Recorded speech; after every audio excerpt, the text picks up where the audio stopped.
The Western Great Lakes region occupies a zone of environmental transition, where boreal forests meet deciduous woodlands and prairie grasslands extend toward vast freshwater coastlines. Glacial retreat exposed landscapes rich in surface copper deposits, particularly along the Keweenaw Peninsula and Isle Royale in Lake Superior. Archaeological evidence indicates that human populations in this region developed the earliest known metalworking tradition in the Americas, producing utilitarian and non-utilitarian objects from native copper over a span of several thousand years. The temporal range, geographic extent, and technological sophistication of this tradition remain subjects of ongoing archaeological debate. Preservation conditions vary considerably across the region, and many sites have been destroyed by modern development or remain submerged beneath rising lake levels.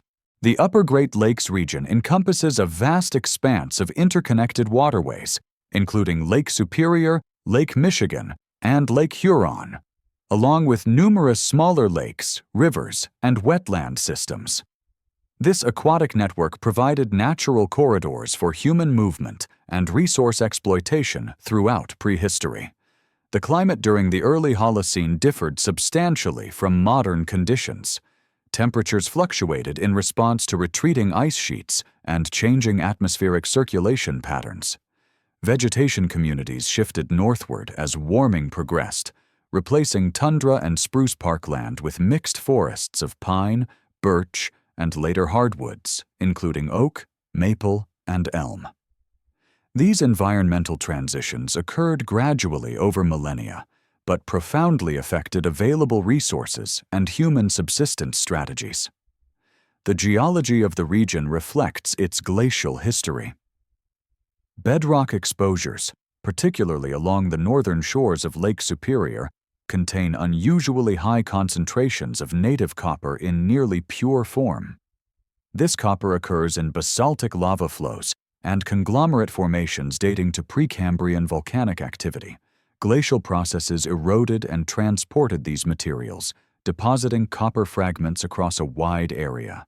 Some deposits remained visible at the surface, while others became embedded in glacial till or gravel beds. The accessibility of these resources varied by location and changed over time as erosion and human activity modified surface conditions.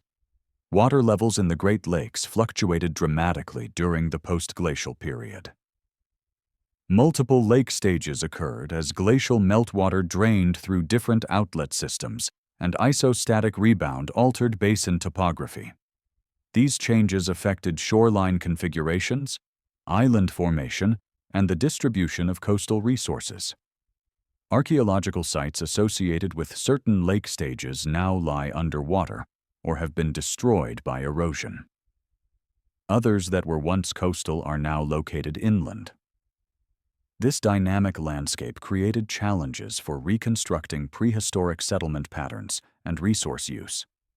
The Upper Great Lakes region supported diverse animal populations during the early and middle Holocene. Large mammals, including caribou, occupied the region immediately following deglaciation. As forests expanded, moose, white-tailed deer, and elk became increasingly important. Beaver populations thrived in the extensive wetland systems. Aquatic resources included multiple fish species adapted to cold, clear waters. Lake sturgeon, whitefish, suckers, and pike provided substantial protein sources.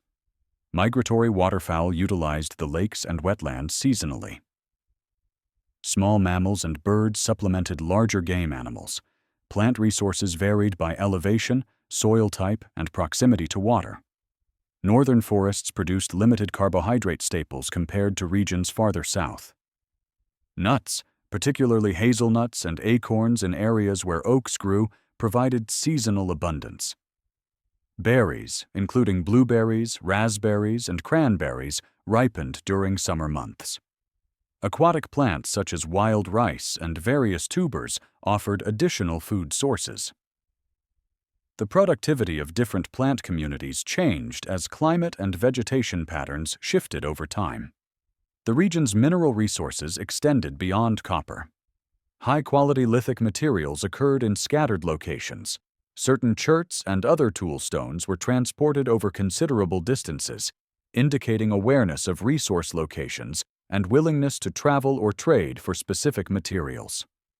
Groundstone materials suitable for woodworking tools, grinding implements, and other purposes existed in various geological formations.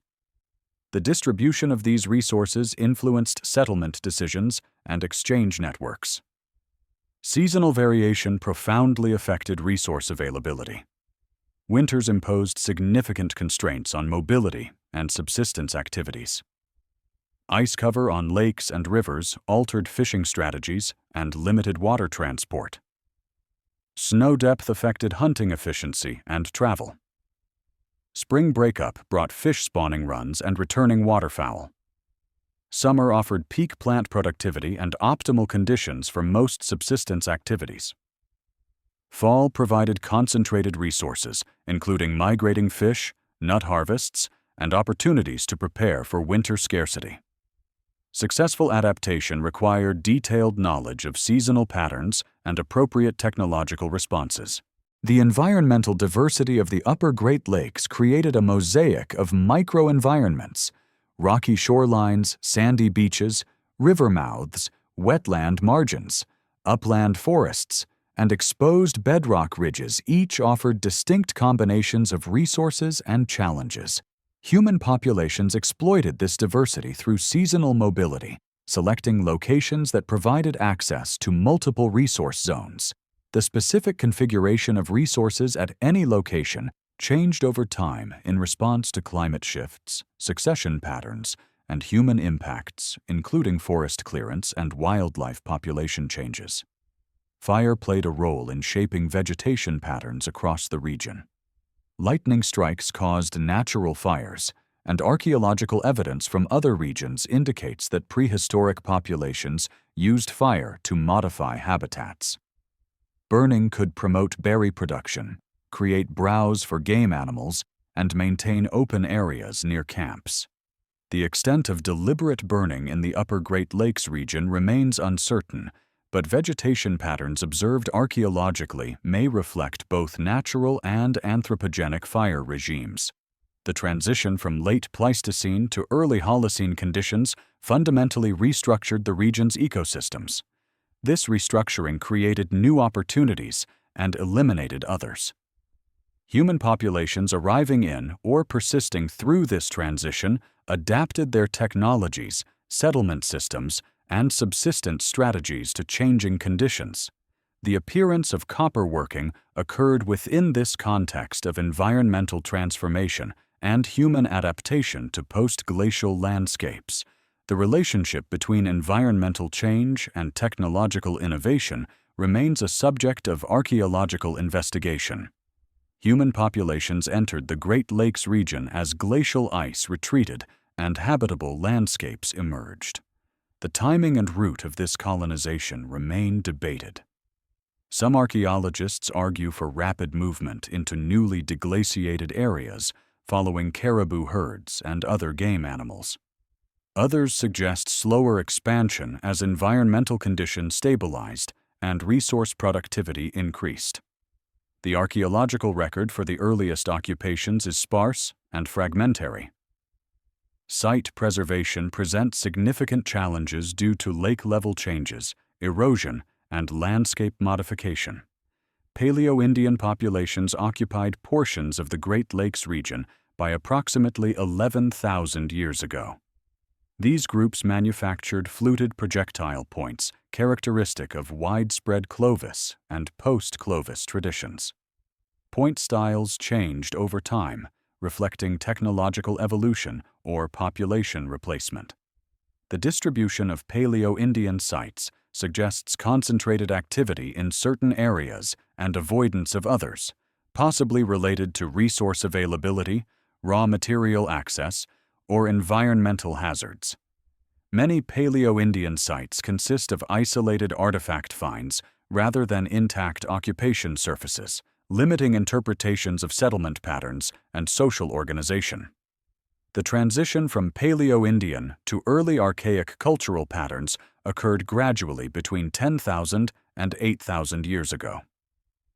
This transition involved changes in projectile point styles, the introduction of new tool types, and shifts in settlement location preferences. Early Archaic populations manufactured stemmed and notched projectile points distinct from earlier fluted forms. Ground stone tools, including axes, adizes, and abrading stones, became more common, suggesting increased woodworking and plant processing activities. The appearance of these tools corresponds chronologically with forest expansion and increased resource diversity. Early Archaic sites appear with greater frequency than Paleo-Indian sites, suggesting population growth or improved archaeological visibility. Site types diversified to include base camps, specialized procurement locations, and smaller temporary camps. This pattern indicates more complex settlement systems with seasonal movements between different resource zones. The size and artifact density of some sites suggest repeated occupations over multiple seasons or years. Other sites show evidence of brief, task-specific activities, such as toolstone quarrying, animal processing, or fish procurement. Population estimates for early Archaic groups remain highly speculative. Archaeological methods for estimating prehistoric populations rely on site counts, settlement patterns, and analogs from ethnographically documented societies. These methods involve numerous assumptions about site preservation, occupation duration, group size, and demographic parameters. Most archaeologists agree that early Archaic populations were small and dispersed across the landscape in mobile bands.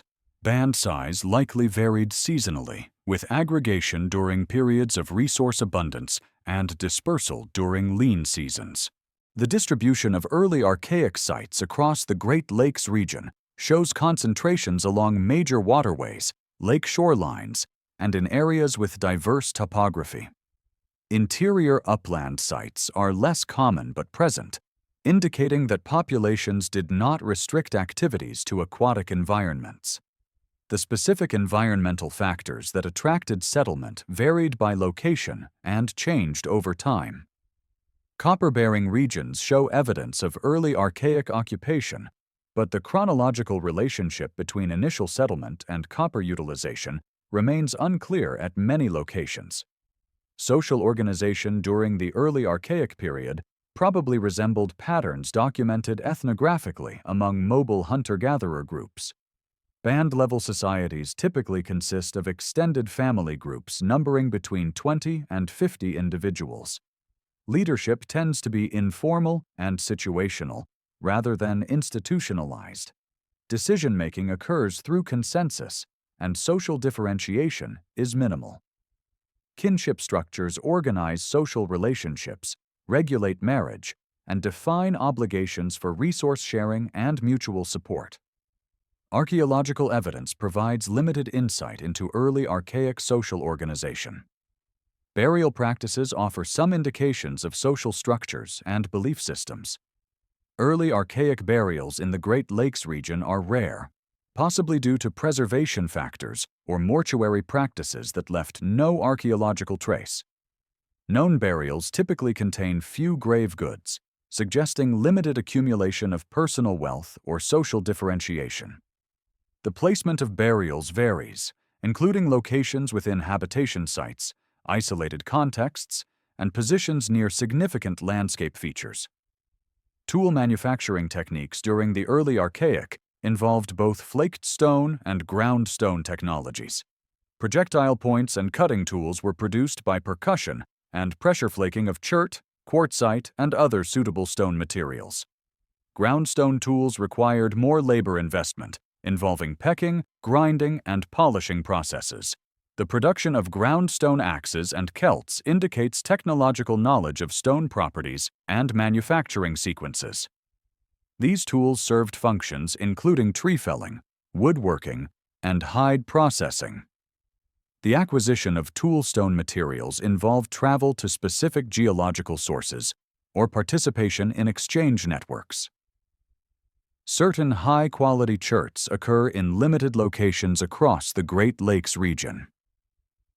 Archaeological analysis of toolstone composition reveals that materials sometimes traveled hundreds of kilometers from source areas to sites where they were used and discarded. This movement indicates either direct procurement through logistical mobility or indirect acquisition through trade with other groups. The mechanisms of exchange and the social contexts in which materials changed hands remain largely unknown. Subsistence strategies during the early Archaic combined hunting, fishing, and plant gathering. Faunal remains from early Archaic sites include deer, elk, moose, beaver, and smaller mammals. Fish bones appear in some assemblages, though preservation biases may underrepresent fish consumption. The relative importance of different resources varied by location, season, and available technology. Projectile points served primarily for hunting, while other tools processed animal carcasses and plant materials. Fishing technology during the early Archaic likely included bone or wooden implements that rarely preserve archaeologically. Net sinkers, fish hooks, and harpoon points appear in later periods, but are largely absent from early Archaic contexts.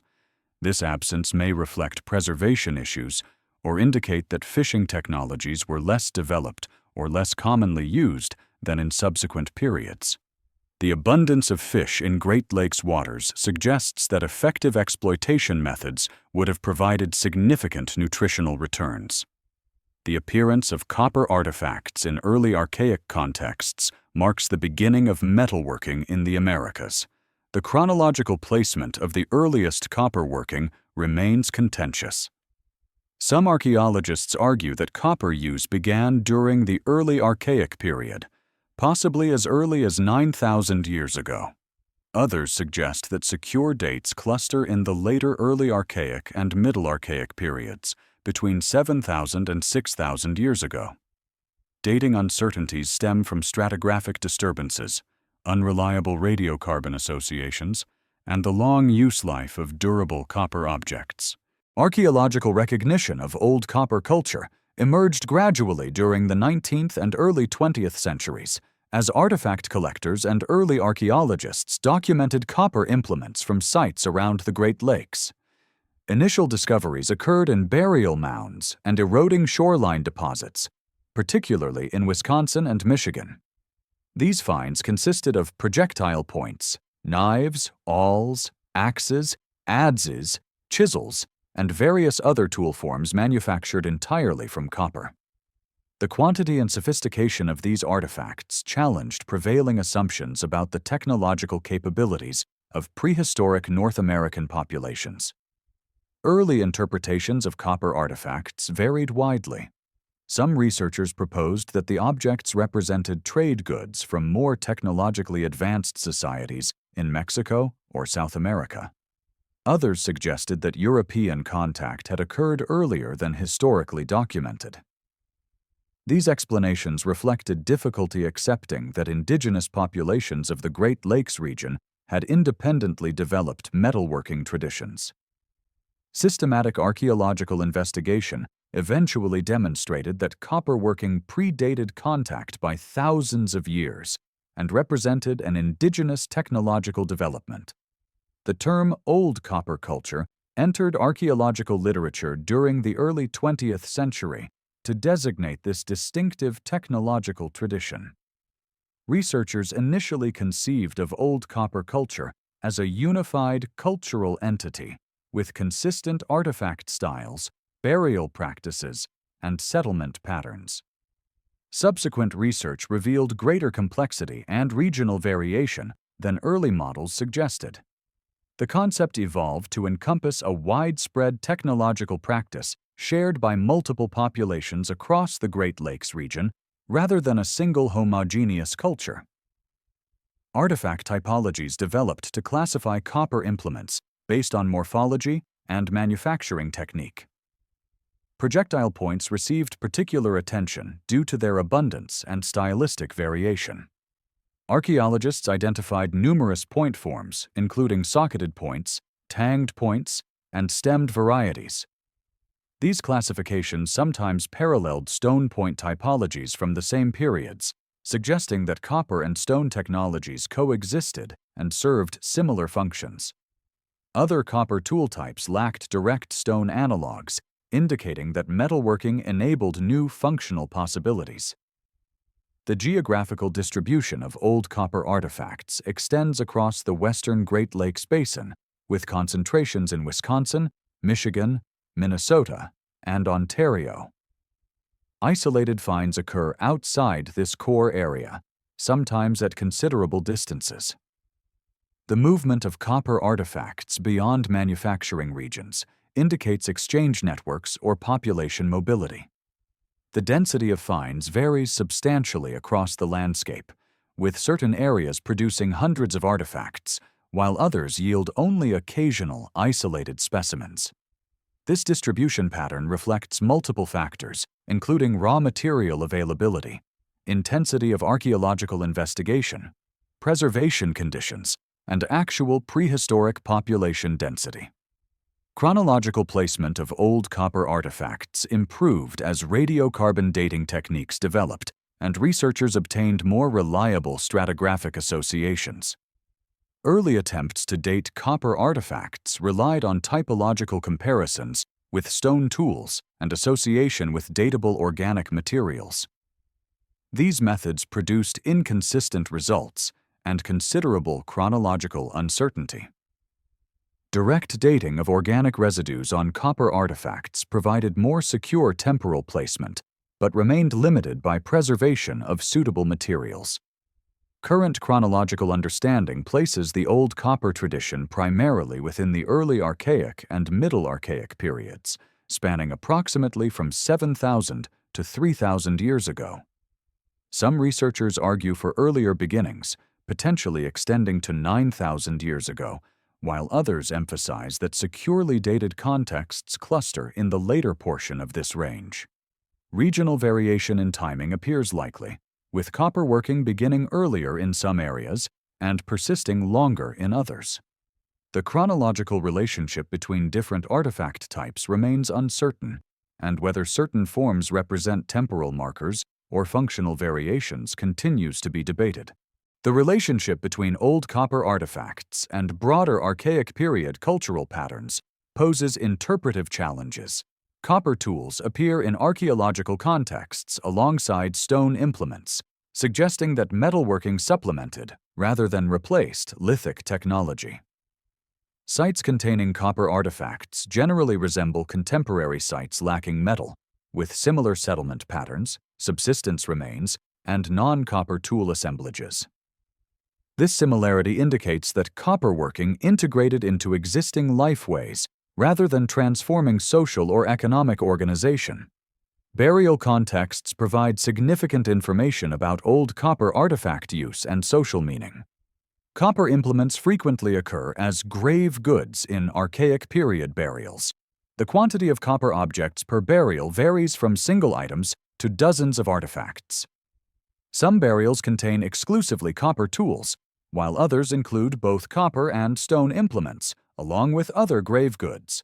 The differential distribution of copper artifacts among burials suggests social differentiation, though the nature and basis of this differentiation remain unclear. Certain burials contain remarkably large quantities of copper artifacts, leading archaeologists to propose that these individuals held special status within their communities. The Oconto site in Wisconsin produced burials with numerous copper tools, including projectile points, knives, and other implements.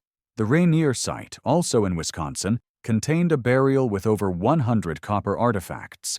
These exceptional assemblages contrast with more typical burials containing few or no copper objects. Whether this variation reflects differences in wealth, social rank, ritual role, or other factors remains debated. The context of artifact deposition beyond burial settings provides additional perspectives on copper use. Copper tools occur in habitation sites, though usually in smaller numbers than in mortuary contexts.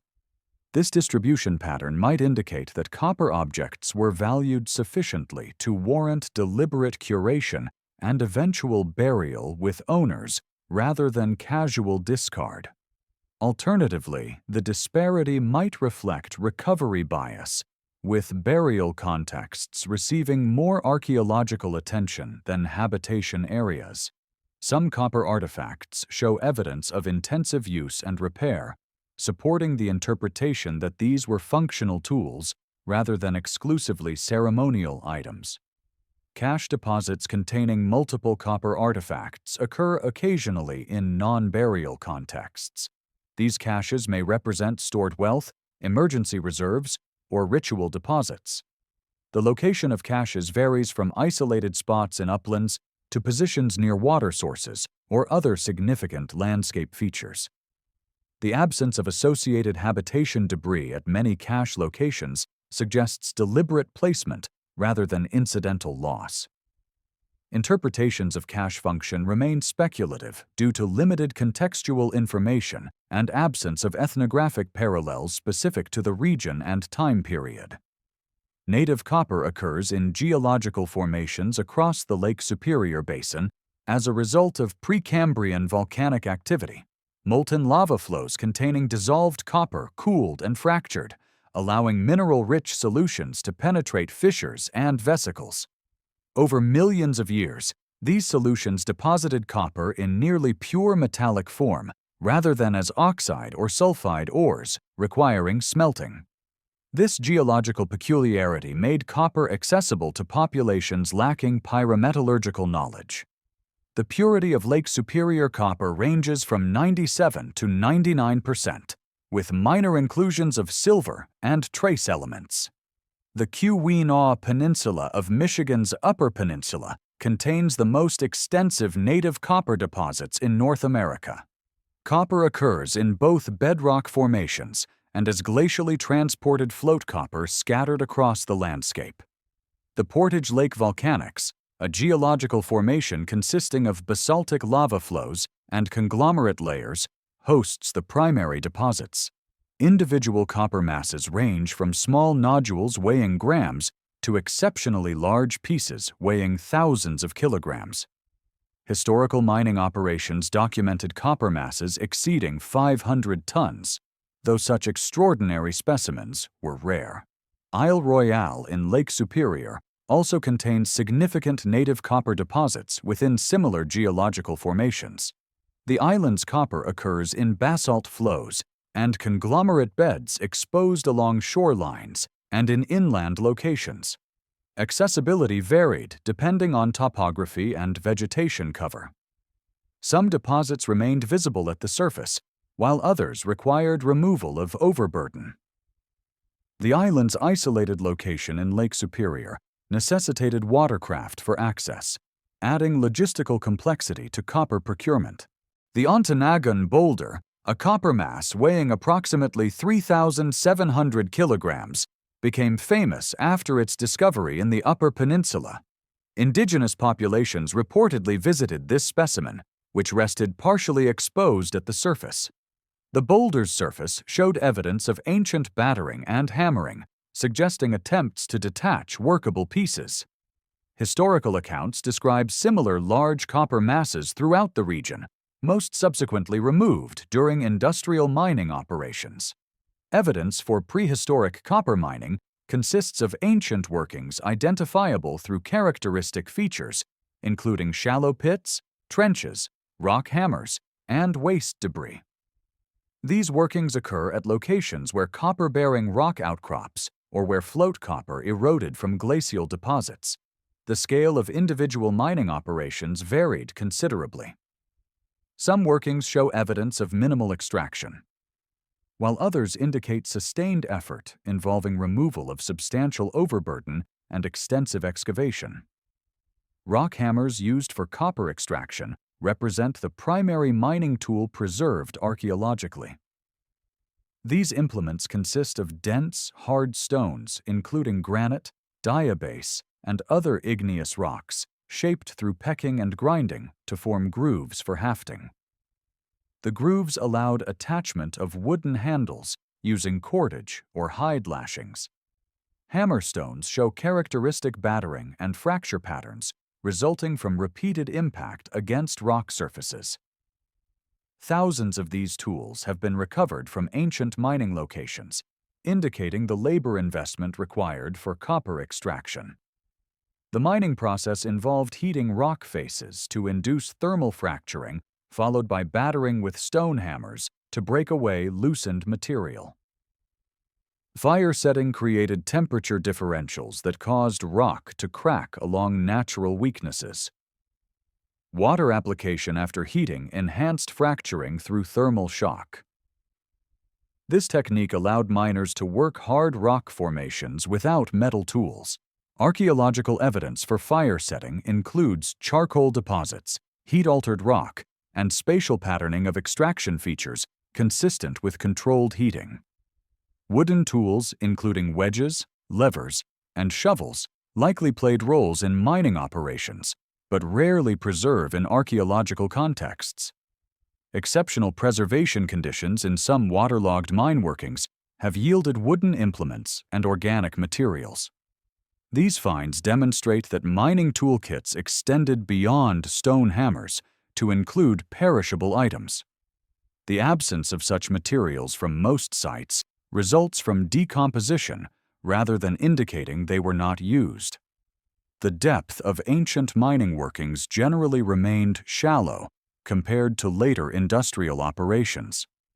Most prehistoric excavations extended less than 10 meters below surface, though exceptional locations show greater depth. The limitations of available technology, drainage challenges, and safety concerns probably constrained how deeply populations could effectively work. Shallow deposits and float copper provided sufficient material without requiring deep underground extraction. Chronological placement of mining activities relies on radiocarbon dating of charcoal from fire setting episodes and organic materials found in mine fill. These dates indicate that copper extraction occurred over thousands of years, with activity concentrations during certain periods and apparent hiatuses during others. Whether these patterns reflect actual changes in mining intensity or result from dating sample availability and preservation biases remains uncertain. Some mining features lack datable materials, preventing precise temporal placement. The labor organization required for copper mining remains largely unknown. Small-scale operations could have been conducted by individuals or families during seasonal visits to copper-bearing areas. Larger workings suggest coordinated group efforts requiring planning, division of labor, and sustained commitment. The presence of habitation debris near some mining locations indicates that workers established temporary camps during extraction episodes. The duration of these occupations varied from brief visits to extended stays. Transportation of raw copper from mining locations to manufacturing and use areas required significant effort given the material's density and weight. Water transport via canoe would have been most efficient for moving large copper pieces, particularly from Isle Royale to mainland locations. Overland transport necessitated carrying or dragging heavy loads across difficult terrain. The selection of copper piece size for transport involved balancing material quantity against transportation costs. Archaeological evidence shows that some initial processing occurred at mining sites, where workers broke large masses into more manageable pieces. The total quantity of copper extracted during prehistoric times has been estimated through various methods, including mine volume calculations and artifact inventories. These estimates remain highly uncertain due to incomplete knowledge of mine extent, unknown quantities of material removed by erosion or later mining, and artifacts lost to recovery. Estimates range from hundreds to thousands of metric tons extracted over the entire period of Aboriginal copper working. Industrial mining operations removed vastly larger quantities beginning in the 19th century, making prehistoric extraction modest by comparison. Evidence for copper-working locations distinct from mining sites appears in the archaeological record as concentrations of copper scrap, manufacturing debris, and partially finished artifacts. These workshops sometimes occur at habitation sites and sometimes in isolated locations. The distribution of manufacturing debris indicates that copper working occurred at multiple stages in the production sequence and at different locations across the landscape. Initial reduction of raw copper into workable pieces happened at or near mining locations. Subsequent shaping and finishing occurred elsewhere. The relationship between mining locations, manufacturing sites, and artifact deposition contexts reveals patterns of material movement and social exchange. Copper extracted at specific geological sources appears archaeologically at locations hundreds of kilometers distant. This distribution indicates either movement of people who mined copper and subsequently traveled to other areas, or exchange systems through which copper passed from miners to manufacturers to end users. Distinguishing between these mechanisms using archaeological evidence alone presents significant challenges. Copper working technology employed by old copper populations relied entirely on cold working methods rather than smelting or casting. Native copper's malleability allowed shaping through hammering at ambient temperatures without requiring heat beyond annealing.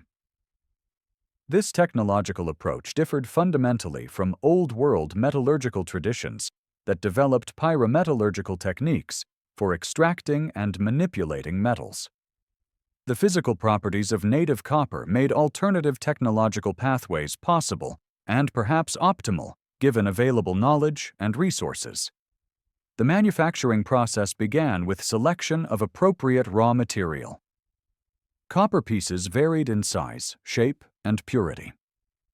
Manufacturers selected pieces based on intended final form and functional requirements. Large implements required correspondingly large initial masses, while smaller tools could be fashioned from nodules or fragments. The crystalline structure and internal flaws of raw copper affected workability and influenced manufacturing decisions. Initial shaping involved heavy percussion with stone hammers to achieve rough approximations of desired forms. This stage removed excess material and established basic dimensions. Hammering caused work hardening as the copper's crystalline structure deformed under mechanical stress.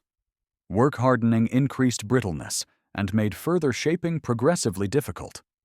Continued hammering without intermediate treatment would cause cracking and failure. Annealing addressed work hardening by heating copper to temperatures between 400 and 700 degrees Celsius. This heating allowed recrystallization of the metal's internal structure, restoring malleability. Annealing could be accomplished using wood fires, which readily achieve necessary temperatures. The copper was heated until it reached dull red color visibility, then allowed to cool slowly. Multiple cycles of hammering and annealing were required to produce finished artifacts. Experimental replication of old copper manufacturing techniques has demonstrated the processes and labor investment required. Modern craftworkers using traditional methods have successfully produced replicas of various artifact types. These experiments reveal that manufacturing a single copper projectile point requires several hours of work, including multiple annealing cycles. More complex forms demand correspondingly greater time investment. The skill level required varies by artifact type, with simpler forms accessible to novice workers, while complex implements require considerable expertise. Shaping techniques included hammering over anvil stones, using wooden or stone forms as backing supports, and bending copper around mandrels. Surface finishing involved grinding and polishing using abrasive stones to achieve smooth surfaces and sharp edges. Some artifacts show evidence of extensive grinding to create cutting edges, while others retain hammer marks from final shaping episodes. The degree of surface finishing varies among artifact types and individual specimens, possibly reflecting functional requirements, aesthetic preferences, or manufacturing stage at time of deposition. Projectile points manufactured from copper display diverse morphologies paralleling stone point traditions. Socketed points feature hollow, basal portions into which wooden or bone foreshafts inserted. These sockets were formed by hammering copper around cylindrical mandrels, then removing the form after shaping. Tanged points possess elongated stems for hafting attachment. Stemmed points show various configurations, including expanding, contracting, and straight stems. The functional advantages of the different point styles remain debated, though variations likely reflect both technological traditions and specific use requirements. Knives produced from copper range from small cutting implements to large blade forms. Some knives exhibit single cutting edges, with backed opposite edges for finger pressure during use. Others show bifacial shaping with two cutting edges. Handle attachment methods included insertion into slotted wooden or bone handles, binding with cordage, or direct handheld use. Edge angles vary among knife forms, suggesting different cutting functions.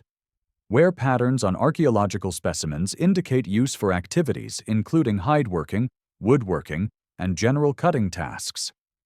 Axes, adzes, and celts represent heavy woodworking tools manufactured from copper. These implements required substantial raw material and considerable manufacturing effort. Functional differences among these tool types relate to hafting angles and cutting-edge orientations. Axes were hafted with cutting edges perpendicular to handle axes for chopping motions. Adzes featured cutting edges parallel to handles for shaping and smoothing wood surfaces.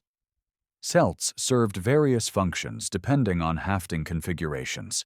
The effectiveness of copper for woodworking compared to stone equivalents remains debated based on experimental work, showing both advantages and limitations. Awls and other perforating tools manufactured from copper occur commonly in archaeological assemblages. These implements feature pointed tips produced by hammering and grinding copper into elongated forms. Awls served functions including hide piercing for sewing, basketry manufacture, and woodworking applications. The durability of copper awls exceeded bone or wooden alternatives, and the ability to reshape dulled tips through grinding extended use life.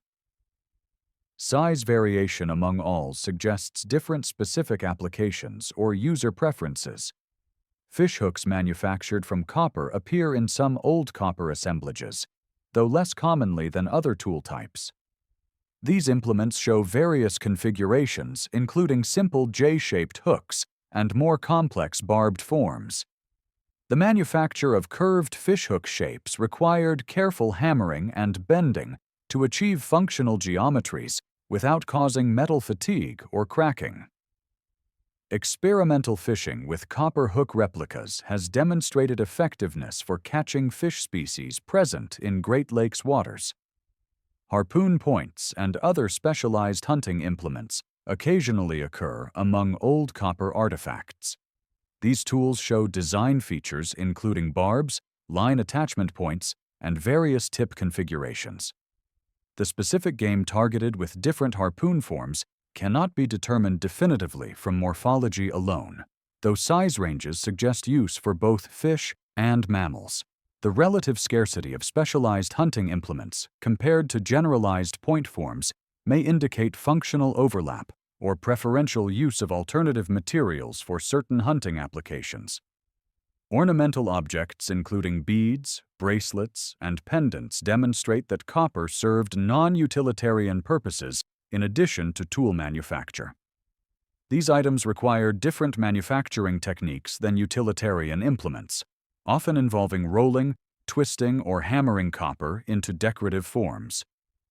Beads were manufactured by rolling thin copper strips into tubular shapes, or by hammering and grinding small copper pieces into desired forms. The presence of ornamental copper objects in burial contexts suggests social and symbolic significance beyond practical utility. Unusual artifact forms that defy easy functional classification appear occasionally in old copper assemblages. These include crescent-shaped objects, socketed implements of uncertain purpose, and geometrically shaped pieces. Interpretation of such artifacts remains speculative. Some may represent specialized tools for unknown functions, while others might hold symbolic or ceremonial significance. The possibility that certain forms served as raw material for future manufacturing rather than finished implements complicates functional interpretations. Manufacturing failures and broken artifacts provide insight into technological processes and challenges. Archaeological assemblages include copper pieces showing cracks, incomplete shaping, or fractures resulting from work hardening or manufacturing errors. The presence of such pieces at habitation sites indicates that manufacturing occurred at these locations and that not all production attempts succeeded. Broken implements sometimes show evidence of repair attempts or recycling into different artifact forms, demonstrating that copper's value encouraged conservation and reuse. The total artifact inventory from old copper culture contexts numbers in the thousands of cataloged specimens distributed across museum collections and archaeological repositories. This inventory represents only a fraction of total production, given loss through corrosion, burial in unexcavated contexts, and removal during historical artifact collecting. The quantities of preserved artifacts nonetheless indicate substantial cumulative production over the millennia during which copper working occurred. The ratio of artifacts in burial contexts versus habitation sites skews heavily toward mortuary contexts, reflecting both preservation factors and cultural practices regarding copper object disposition. Dating evidence for old copper culture derives from radiocarbon analysis of organic materials associated with copper artifacts, stratigraphic relationships at archaeological sites, and typological comparisons with dated stone tool assemblages. The compilation of dates from multiple sites and contexts has produced a chronological framework, though significant uncertainties and debates persist. Different researchers emphasize different subsets of dates based on assessments of contextual reliability and association strength between dated materials and copper artifacts. The earliest proposed dates for copper working extend to approximately 9,000 years ago, based on associations at certain sites in the western Great Lakes region. These early dates remain controversial because definitive associations between dated materials and copper artifacts are difficult to establish. Stratigraphic mixing, long use lives of copper objects, and disturbance from later occupations complicate interpretation. Some archaeologists accept these early dates as indicating experimentation with copper during the early Archaic period, while others argue that secure evidence clusters later in time. The period between 7,000 and 5,000 years ago produced numerous radiocarbon dates associated with copper artifacts. This Middle Archaic interval shows widespread evidence for copper working across the Great Lakes Basin. Site frequencies increase, artifact quantities grow, and technological sophistication appears well developed. The concentration of reliable dates during this period suggests either intensification of copper working or improved archaeological visibility compared to earlier times. Regional variation in dating patterns indicates that copper working traditions developed at different times in different areas. The late Archaic period, spanning approximately 5,000 to 3,000 years ago, marks the final major phase of old copper production. Dates from this period appear less frequently than Middle Archaic dates in most regional sequences. This pattern has been interpreted as indicating decline in copper working intensity or shift in cultural practices regarding copper use and deposition. Alternative explanations include changes in burial practices that reduced copper artifact visibility or actual population movements that decreased the number of people engaged in copper working. Regional chronological variation appears significant across the Great Lakes Basin. Certain areas show early adoption of copper, working followed by sustained production over millennia. Other regions demonstrate later beginnings and shorter durations of intensive copper use. The Keweenaw Peninsula and adjacent areas of Michigan's Upper Peninsula show evidence of early and sustained copper working, corresponding with proximity to major copper sources. Wisconsin sites also yield early dates and abundant artifacts. Minnesota and Ontario evidence suggests somewhat later adoption or lower intensity of copper working. Typological analysis of copper artifacts reveals changes in preferred forms over time, though establishing precise chronological markers remains challenging. Certain projectile point styles appear restricted to specific time periods based on stratigraphic evidence and associated dates. Socketed points may represent earlier forms, while tanged varieties occur more frequently in later contexts. These patterns remain tentative and subject to revision as new data accumulates. The degree to which morphological variation reflects temporal change versus functional diversity or regional traditions cannot always be distinguished. The relationship between copper artifact chronology and stone tool sequences provides additional temporal control. Archaic period stone tool traditions in the Great Lakes region show recognizable temporal patterning in projectile point styles and other implement forms. Copper artifacts co-occurring with diagnostic stone tools inherit chronological placement from the stone assemblages. This cross-dating approach works best when associations are clear and when stone chronologies are well established. Complications arise when copper objects remained in use or circulation long after manufacture, or when site disturbance mixed materials from different time periods. Stratigraphic sequences at stratified sites offer direct chronological evidence through superposition of occupation layers. Sites with multiple components separated by sterile deposits or clear stratigraphic boundaries allow relative dating of copper artifacts found in different layers. Absolute dates from organic materials in these layers provide calendrical ages. The Oconto site in Wisconsin and several sites in Michigan have produced important stratigraphic sequences contributing to old copper chronology. The number of well-stratified sites remains limited, and most copper artifacts derive from contexts with less secure stratigraphic control. Geographic distribution patterns of copper artifacts show concentrations and absences that changed through time.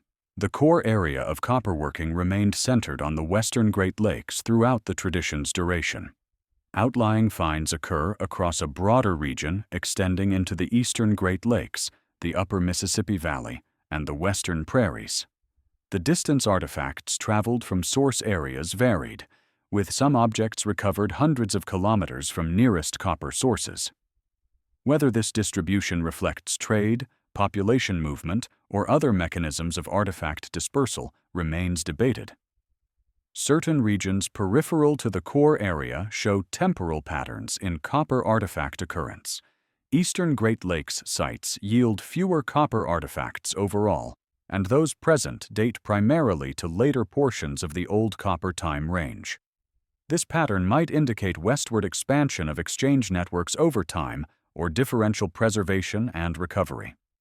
The archaeological record in peripheral regions is generally less well developed than in core areas, limiting chronological resolution. Variation in artifact types across space and time suggests regional traditions or manufacturing centers with distinct technological preferences. Wisconsin assemblages show high frequencies of certain implement forms, while Michigan assemblages emphasize different types.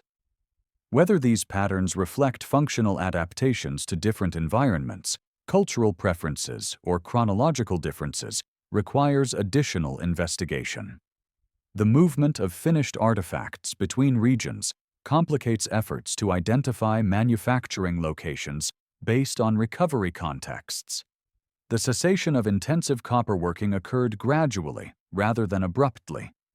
Dates indicating copper artifact production and deposition extend into the late Archaic period, but decline in frequency, approaching 3,000 years ago. Copper artifacts appear occasionally in later woodland period contexts, dating to the last 3,000 years, but these represent isolated occurrences rather than sustained traditions. The mechanisms driving decline in copper working remain unclear. Possibilities include resource depletion, social changes, population movements, or shifting technological preferences. Some researchers propose that climate changes during the late Archaic affected settlement patterns and subsistence practices in ways that disrupted copper working traditions. Lake level fluctuations altered access to shoreline resources and mining locations. Vegetation changes modified resource distributions and habitat productivity. Whether environmental factors alone can explain the decline remains questionable, given that copper sources remained available and populations persisted in the region. Alternative explanations for old copper culture decline emphasize social and economic factors. The development of trade networks emphasizing different materials and goods might have reduced copper's relative value. Changes in burial practices and social organization could have decreased demand for copper grave goods while not affecting utilitarian tool production. Population movements bringing different technological traditions into the region might have displaced copper working knowledge. The absence of definitive evidence makes distinguishing among these possibilities difficult. The relationship between old copper culture and later copper working episodes in the Great Lakes region remains uncertain. Woodland period populations occasionally worked copper, and certain historical Native American groups manufactured copper implements. Whether technological continuity existed between old copper culture and later traditions, or whether later groups independently developed copper working knowledge, cannot be determined from available evidence. The gap of more than 2,000 years between old copper decline and later copper use episodes suggests discontinuity, though oral transmission of knowledge could have persisted without leaving archaeological traces. Subsistence strategies during the old copper period combined hunting of terrestrial mammals, fishing in lakes and rivers, and gathering of plant resources. The relative importance of these activities varied by location, season, and environmental conditions. Archaeological evidence for subsistence practices derives from faunal remains at habitation sites, tool forms indicating specific procurement and processing activities, and environmental reconstructions suggesting available resources. Preservation biases affect recovery of organic materials, with bone surviving better in some soil conditions than others, and plant remains requiring exceptional preservation or specialized recovery techniques. White-tailed deer constituted a primary terrestrial game animal across much of the Great Lakes region during the Archaic period. Deer provided meat, hides for clothing and shelter, bone for tool manufacture, sinew for cordage, and antler for implement production. The seasonal availability of deer varied with reproductive cycles and movement patterns.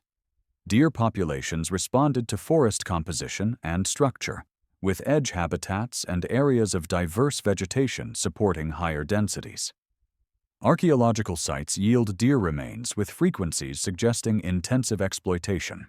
Elk occupied portions of the Great Lakes region and provided larger body sizes than deer, offering greater meat yields per successful hunt. Elk prefer more open habitats than deer and were probably more abundant in areas with prairie forest transitions or where fire maintained grassland openings. The hunting of elk required different strategies than deer given behavioral differences and habitat preferences. Elk remains appear in archaeological assemblages, though generally less frequently than deer. Moose inhabited northern portions of the Great Lakes Basin, where boreal forest conditions persisted. These large mammals provided substantial resources, but occurred at lower population densities than deer. Moose preference for wetland habitats and aquatic vegetation placed them in specific environmental zones. The seasonal movements of moose between summer and winter ranges created predictable patterns that hunters could exploit. Moose remains occur in archaeological sites within the animal's geographic range. Caribou occupied the region during early post-glacial times when tundra and open spruce parkland conditions existed. As forests expanded and climate warmed, caribou populations shifted northward, disappearing from the Great Lakes region by the Middle Archaic period. Early Archaic populations likely hunted caribou, though direct associations between caribou remains and old copper artifacts are limited. The transition from caribou to deer hunting required adaptations in hunting techniques and seasonal scheduling. Smaller mammals including beaver, muskrat, rabbit, and various other species supplemented larger game. Beaver provided meat, fur for clothing, teeth for tools, and castor for adhesives or scent attractants. Beaver populations thrived in the extensive wetland systems of the region. Procurement methods for beaver likely included trapping, clubbing at lodges, and spearing. Beaver remains appear commonly in Great Lakes archaeological sites. Bear hunting provided meat, fat, hides, and ceremonial or symbolic materials. Black bears inhabited forested areas throughout the region. The hibernation behavior of bears made winter hunting possible at den sites. Bear hunting carried risks given the animal's size and defensive capabilities. Archaeological evidence suggests bear exploitation, though frequencies vary among sites. The cultural significance of bears in later Native American societies may reflect earlier traditions, though projecting ethnographic practices into prehistoric times requires caution. Fishing constituted a major component of subsistence in many locations, particularly along major waterways and lake shorelines. The diversity of fish species in Great Lakes waters provided opportunities for specialized and generalized fishing strategies. Lake sturgeon, some specimens reaching substantial sizes exceeding 100 kilograms, inhabited rivers and lake waters. Sturgeon spawning runs created seasonal concentrations exploitable through spearing or netting. Whitefish, suckers, pike, and numerous other species occupied different habitats and showed varying seasonal patterns. Fishing technology during the Old Copper period included stone and copper fishhooks, bone harpoons, and presumably nets and weirs that rarely preserve archaeologically. Net sinkers manufactured from notched or grooved stones appear in some Archaic period assemblages, indicating net use. The construction of fish weirs using wooden stakes and brush required coordinated labor, but allowed efficient capture of large quantities during spawning migrations. Evidence for weirs comes primarily from later time periods, though earlier use seems probable. The processing of fish for storage through drying or smoking extended availability beyond immediate consumption periods. Dried fish provided portable, storable protein for winter months or travel. The labor investment in fish processing varied by species and preservation method. Large sturgeon yielded substantial quantities of meat, suitable for drying. Smaller fish required different processing approaches. Archaeological evidence for fish processing includes concentrations of fish bone, fire features suitable for smoking, and tool forms associated with butchering activities. Waterfowl utilized Great Lakes wetlands and waterways during seasonal migrations and summer breeding periods. Ducks, geese, and swans provided meat, eggs, and feathers. Spring and fall migrations created temporary abundances of waterfowl concentrated in specific locations. Procurement methods likely included nets, snares, and projectiles. Bird bones appear in archaeological assemblages, though often in small quantities, possibly reflecting preservation biases or actual limited importance relative to other resources. Plant resources provided carbohydrates, vitamins, and dietary diversity. The northern Great Lakes region offered fewer concentrated carbohydrate sources than regions farther south. Nuts, including hazelnuts and acorns in areas where suitable oaks grew, provided fall abundances. The processing of acorns required leaching to remove bitter tannins involving repeated soaking and rinsing. Hazelnuts required less processing and offered high nutritional returns. Archaeological evidence for nut processing includes concentrations of nutshell fragments and ground stone tools suitable for crushing. Berries ripened during summer months and provided fresh fruit for immediate consumption or processing into preserved forms. Blueberries, raspberries, strawberries, and cranberries grew in appropriate habitats across the region. Drying berries for storage extended availability beyond fruiting seasons. The mixing of dried berries with fat and dried meat produced pemmican, a high-energy food suitable for storage and travel. Direct archaeological evidence for berry use is limited due to poor preservation of soft plant tissues. Wild rice occurred in shallow lakes and slow-moving waters in portions of the Great Lakes region. This aquatic grass produced abundant seeds harvestable in late summer. The processing of wild rice required parching to loosen hulls, threshing to remove chaff, and winnowing to clean seeds. Wild rice provided storable carbohydrates comparable to cultivated grains. The extent of wild rice exploitation during the Archaic period remains uncertain. Later populations intensively harvested wild rice, but projecting this importance into earlier times requires caution. Aquatic plant roots and tubers offered additional food sources. Various plants, including cattails, arrowhead, and water lilies, produced edible underground structures, harvestable during appropriate seasons. The procurement of aquatic tubers required wading or diving in shallow waters. Processing methods varied by species.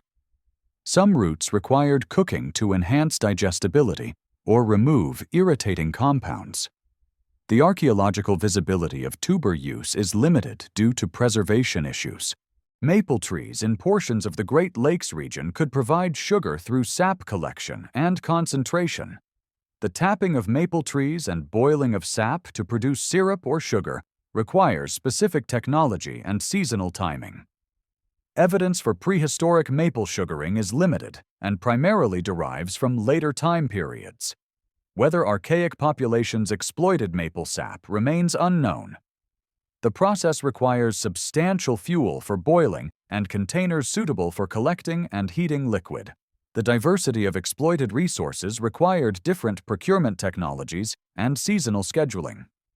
The archaeological record demonstrates that old copper populations maintained flexible subsistence strategies adapted to available resources.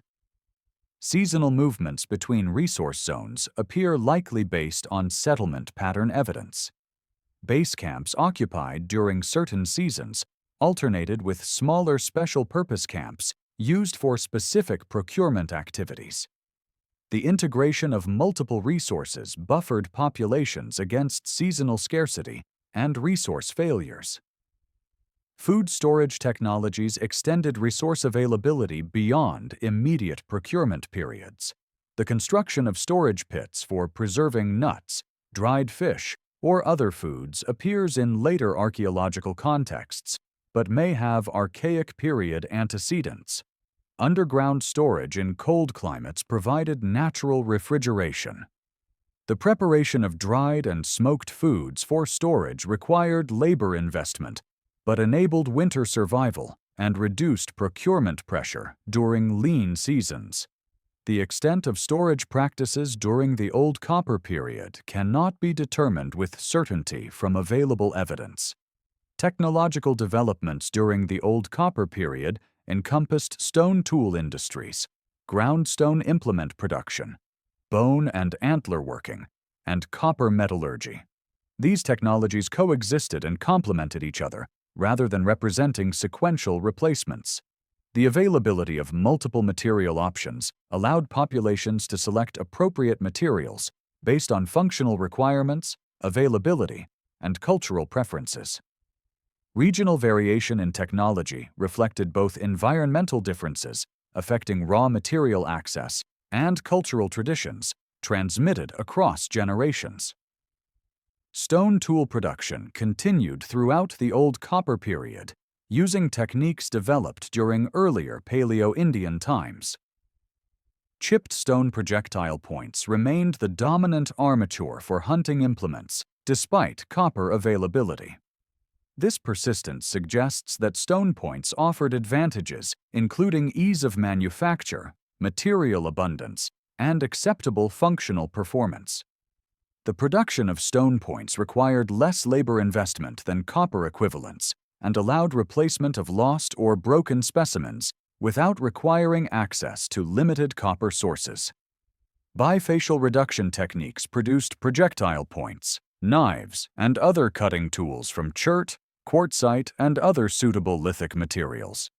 Knappers employed both percussion and pressure, flaking to achieve desired forms and edge characteristics. The quality of lithic raw materials affected manufacturing approaches and final product characteristics. High-quality cherts allowed production of thin, finely flaked implements, while coarser materials necessitated thicker, more robust forms. Regional variation in available tool stone influenced local technological traditions.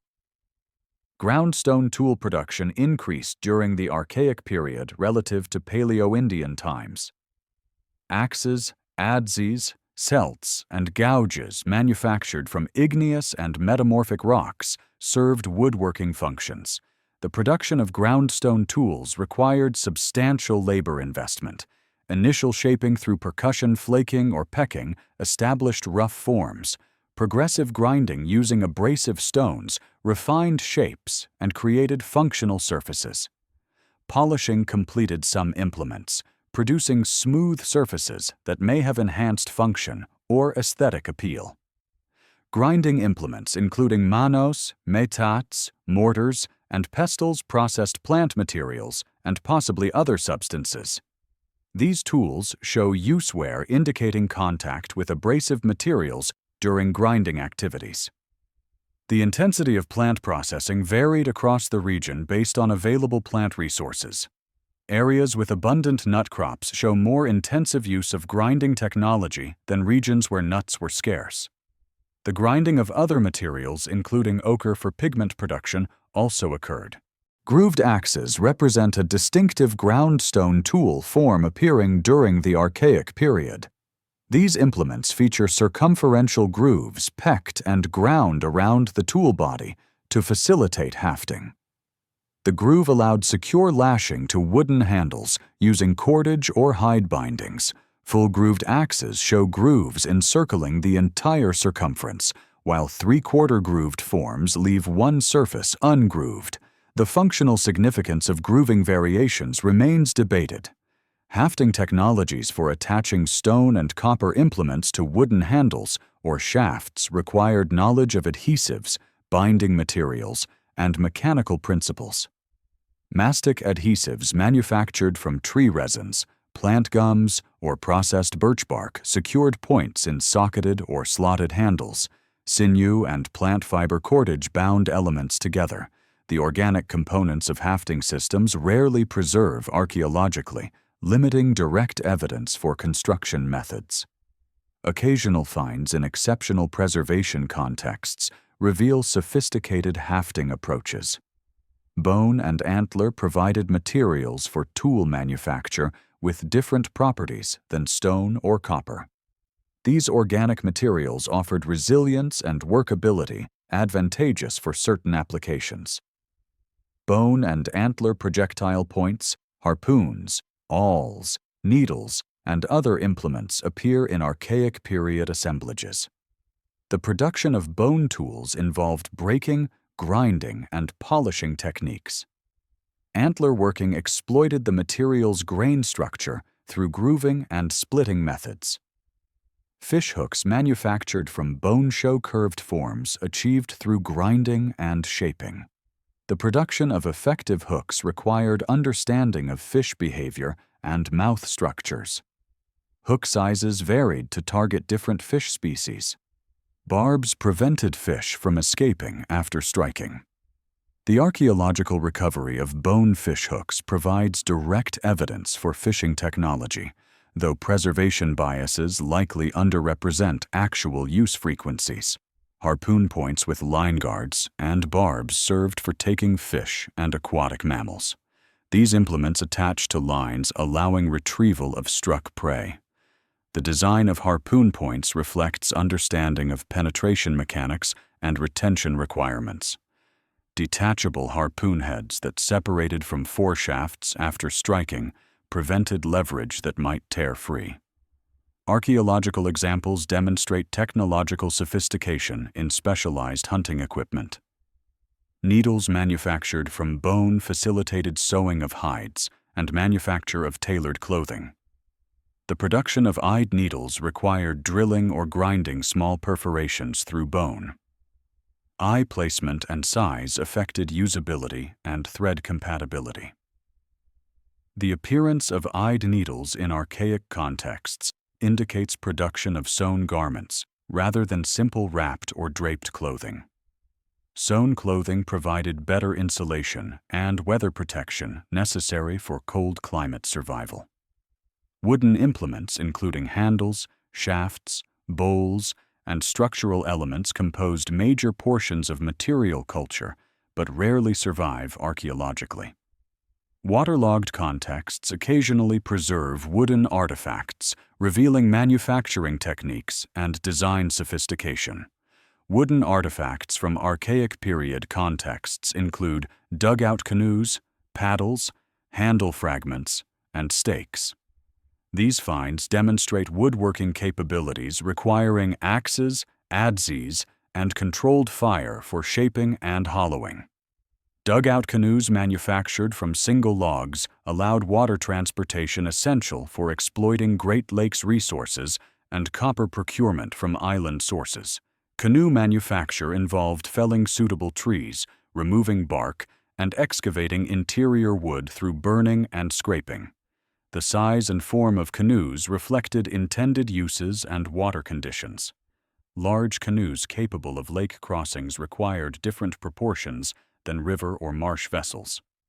The labor investment in canoe construction was substantial, and finished vessels represented valuable property. Basketry and cordage manufacture produced containers, nets, and binding materials essential for numerous activities. These organic artifacts rarely preserve except in unusual conditions. Impressions on pottery and occasional preserved fragments indicate basket and textile production. Weaving techniques created containers suitable for storage and transport. Twining and coiling methods produced baskets of different forms and sizes. Cordage twisted from plant fibers provided string for nets, binding, and other applications. Hide-working technologies processed animal skins into leather for clothing, containers, and shelter coverings. The scraping of hides to remove fat and tissue used specialized stone and bone scrapers. Tanning processes using brain matter, oils, or vegetable tannins converted raw hides into supple leather. Smoking hides improved water resistance and preservation. The archaeological evidence for hide working includes scraper distributions and use-wear patterns on stone tools, indicating hide processing activities. Fire-making technologies provided essential heat, light, and cooking capabilities. The production of fire through friction using bow drills or hand drills required appropriate wood combinations and tinder materials. Fire-starting equipment rarely preserves archaeologically. Fire hearths at archaeological sites show various configurations, including simple surface fires, basin-shaped pits, and rock-lined features. The placement and structure of hearths reflect cooking requirements, heating needs, and social organization around fires. Ceramic technology appeared in the Great Lakes region during the later portions of the Archaic period, generally after the intensive Old Copper working phase. Early pottery shows simple forms and surface treatments. Vessels served cooking and storage functions. The introduction of pottery represented a significant technological addition to existing container types, including baskets, hide bags, and wooden vessels. The relationship between pottery adoption and subsistence intensification, or sedentism, remains debated. Pigment production and use for decorative or symbolic purposes appears in archaic contexts. Red ochre occurs frequently in burials, sometimes covering human remains or artifacts. The grinding of iron oxide minerals produced ochre powder, mixable with fat or other binders to create paint. Yellow and other colored minerals also saw use. The application of pigments to bodies, clothing, or objects served purposes that cannot be determined from archaeological evidence alone. The integration of multiple technologies into coherent systems allowed effective adaptation to Great Lakes environments. Seasonal scheduling coordinated different procurement and processing activities. Storage technologies bridged seasonal gaps in resource availability. Transportation systems moved people and materials across landscapes. The technological repertoire available to old copper populations provided flexibility to respond to environmental variation and resource fluctuations. Climate conditions during the Old Copper period underwent significant changes affecting environmental resources and human adaptations. The early Holocene warming that followed glacial retreat continued into the Middle Holocene, reaching peak warmth approximately 6,000 to 7,000 years ago. This period, termed the hypsothermal or altithermal, brought temperatures warmer than modern conditions across much of North America. The Great Lakes region experienced these warming trends, though local conditions varied based on proximity to large water bodies and topographic factors. Temperature increases during the hypsothermal affected vegetation distributions and animal populations. Prairie grasslands expanded eastward into areas previously occupied by forests. Oak and other drought-tolerant tree species increased in abundance. Boreal forest species, including spruce and fir, retreated northward. These vegetation changes occurred gradually over centuries, but cumulatively transformed regional ecosystems. The boundaries between prairie, deciduous forest, and boreal forest shifted in response to changing temperature and moisture regimes. Precipitation patterns during the hypsothermal showed regional variation. Some areas experienced increased aridity, while others maintained adequate moisture. The Great Lakes themselves influenced local precipitation through lake effect processes. Downwind areas received enhanced snowfall and rainfall, while upwind locations showed different patterns. The size and configuration of the lakes changed during the Holocene, affecting regional climate feedbacks. Lower lake levels during certain periods reduced lake effect precipitation.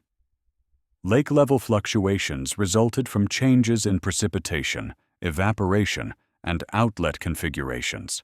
The Great Lakes occupied different basin configurations at various times as isostatic rebound altered topography and modified drainage patterns. The Nipissing phase, occurring approximately 6,000 to 4,000 years ago, brought relatively high lake levels. Earlier and later phases showed different water elevations. These fluctuations affected shoreline locations, island accessibility, and aquatic habitat distributions. Changing lake levels influenced human settlement patterns and resource availability. Sites occupied during low water phases now lie submerged beneath modern lake levels. Archaeological evidence from these periods is difficult to access and often poorly preserved. Conversely, high water phases restricted usable shoreline areas and potentially concentrated populations in available locations. The accessibility of island copper sources varied with water levels, affecting procurement logistics. The transition from hypsothermal warming to cooler conditions began approximately 4,000 years ago. This cooling trend, sometimes termed neoglacial, brought temperatures declining toward modern values. Vegetation patterns responded with prairie contraction and forest expansion. The boundaries between forest types shifted as species ranges adjusted to changing climate. These transitions occurred gradually, but affected resource distributions and subsistence opportunities. The effects of climate change on animal populations remain partially understood. Species dependent on particular vegetation types or temperature ranges shifted distributions as conditions changed. Deer populations likely fluctuated in response to forest composition and structure. Moose ranges contracted or expanded with boreal forest distributions. Fish populations responded to water temperature changes and lake level fluctuations affecting spawning habitat. The cumulative effects of these changes influenced human subsistence strategies. Archaeological evidence for human responses to climate change includes shifts in settlement patterns and subsistence emphasis. Some researchers argue that warming during the hypsothermal caused populations to abandon certain areas or modify resource use strategies. Others suggest that human populations adapted through technological changes or increased mobility without major demographic disruptions. The archaeological record shows continuity in some areas and apparent gaps in others, though distinguishing climate-driven changes from other factors remains challenging.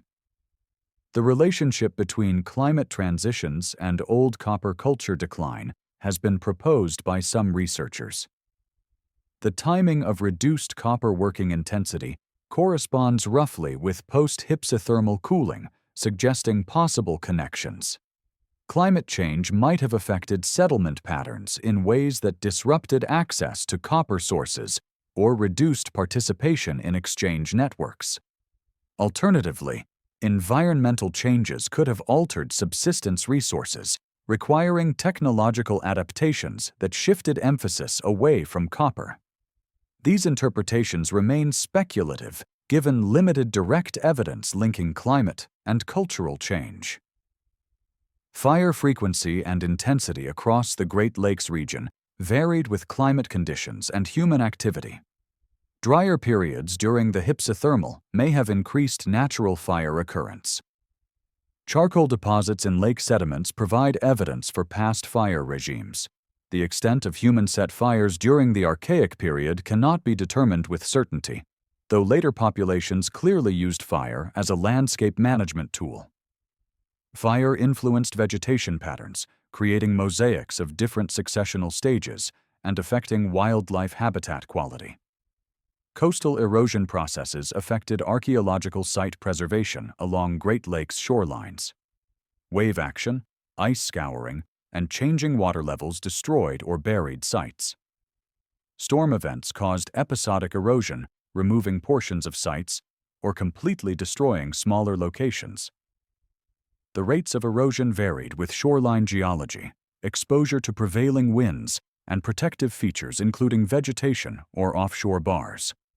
Many Archaic period sites undoubtedly disappeared through erosion, biasing the preserved archaeological record. River systems in the Great Lakes Basin responded to climate changes through altered flow regimes and sediment loads. Increased precipitation caused higher flows and potential flooding, while droughts reduced water availability. Erosion and deposition patterns shifted channel courses over time. Archaeological sites along rivers faced destruction through channel migration or burial under alluvial deposits. Sites preserved in floodplain contexts may represent only certain time periods when deposition patterns favored preservation. Wetland distributions changed with fluctuating water tables and precipitation patterns. Areas suitable for wild rice cultivation or beaver populations expanded or contracted based on moisture availability. These changes affected resource availability and may have influenced settlement location choices. The archaeological visibility of wetland adaptations is limited because organic materials preserve poorly in most contexts, and wetland sites often remain inaccessible or unrecognized. Soil development processes during the Holocene affected site preservation and visibility. Podzolization in forested areas created acidic soils that destroyed bone and other organic materials. Sites in these soil environments yield primarily stone and copper artifacts with few faunal or botanical remains. Other soil types preserved organic materials better, allowing recovery of subsistence evidence. The differential preservation creates biases in understanding regional subsistence patterns and technological capabilities. Lake sediment cores provide paleo-environmental records, documenting vegetation changes, fire frequency, and erosion patterns. Pollen preserved in sediments reveals past plant communities and tracks vegetation responses to climate change. Charcoal particles indicate fire occurrence. Sediment accumulation rates and composition reflect erosion and landscape stability. These proxy records complement archaeological evidence by providing environmental context for cultural developments. The impact of environmental changes on human populations probably varied regionally. Groups in marginal environments faced greater challenges than those in resource-rich areas. Populations with flexible subsistence strategies adapted more successfully than those dependent on specific resources. The social mechanisms for responding to environmental stress, including mobility, exchange networks, and technological innovation, affected population resilience. Archaeological evidence suggests that Great Lakes populations generally maintained continuity through climate transitions, though specific adaptations cannot always be identified. The cessation of intensive copper working occurred during a period of environmental transition from hypsothermal to cooler conditions. Whether this timing reflects causal relationships or coincidence remains uncertain. Multiple factors likely influenced cultural changes, and isolating single causes oversimplifies complex social and environmental dynamics. The archaeological record demonstrates that human populations continued occupying the Great Lakes region through climate changes, suggesting successful adaptation to environmental variability. Regional differentiation within the Old Copper Culture area reflected environmental diversity and cultural traditions developed in distinct geographic settings. The Great Lakes Basin encompasses varied landscapes, including rocky superior shorelines, lower elevation lakeshores along Michigan and Huron, interior uplands, major river valleys, and prairie forest transitions. These environmental zones offered different resource combinations and required adapted subsistence strategies. Archaeological assemblages from different regions show both commonalities, suggesting shared cultural connections, and variations indicating local developments. The Lake Superior region, particularly areas adjacent to copper sources, shows intensive evidence of copper working and procurement activities. Archaeological sites in the Keweenaw Peninsula and Isle Royale areas include mining locations, copper processing stations, and habitation sites containing copper artifacts. The density of copper artifacts in this region exceeds other areas, though whether this reflects proximity to sources, intensive local use, or preparation for trade cannot be determined definitively. Stone tool assemblages from Lake Superior contexts include specialized mining implements alongside generalized hunting and processing tools. Subsistence in the Lake Superior region emphasized aquatic resources given the extensive shoreline and island environments. Fish remains dominate faunal assemblages at coastal sites. Lake trout, whitefish, and sturgeon provided major protein sources. The rocky shorelines offered limited terrestrial game compared to forested interior regions, though moose, caribou during earlier periods, and smaller mammals supplemented fish. The seasonal availability of different resources required mobility between fishing locations, hunting grounds, and plant collection areas. Settlement patterns around Lake Superior show clustering near river mouths, protected bays, and island locations. These settings provided access to both aquatic and terrestrial resources while offering transportation routes into interior regions. Site sizes vary from small temporary camps to larger locations showing evidence of repeated or extended occupation. The distribution of sites along shorelines reflects both actual prehistoric patterns and modern discovery biases favoring visible coastal locations over submerged or interior sites. The western Great Lakes region, including Wisconsin and western Michigan, shows high frequencies of old copper artifacts in burial contexts. Major cemetery sites, including Oconto and Osceola, produced numerous burials with copper grave goods. The concentration of elaborate burials in this region suggests possible social or ceremonial importance. Whether this pattern reflects actual population concentrations, cultural practices emphasizing mortuary ritual, or archaeological recovery biases, remains debated. The region's diverse environments, including prairie edges, deciduous forests, and numerous lakes, supported varied subsistence economies. Subsistence in western Great Lakes areas combined hunting of deer and smaller mammals, fishing in lakes and rivers, and intensive plant gathering. The region's position at the prairie-forest boundary provided access to both woodland and grassland resources. Bison occasionally ranged into prairie openings, offering large game opportunities.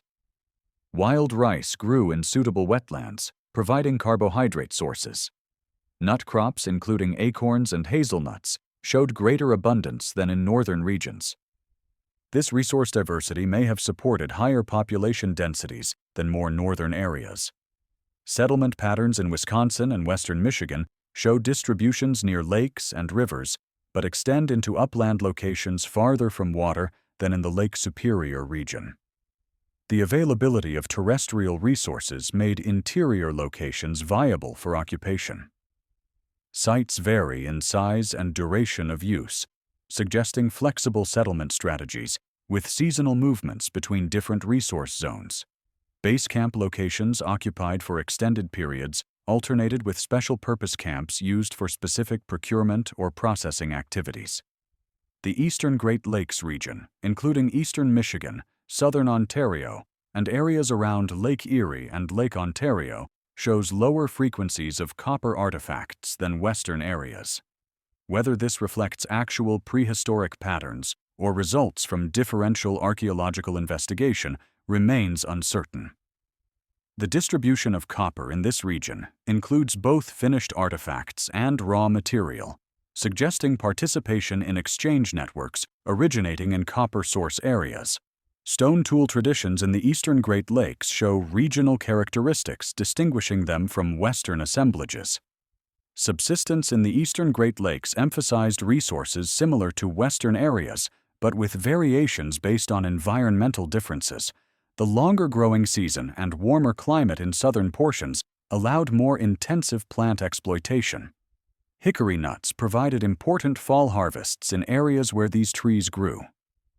Fish populations in the lower lakes included warm water species, absent from cold northern waters. Deer remained the primary terrestrial game animal. The diversity of available resources supported complex subsistence economies.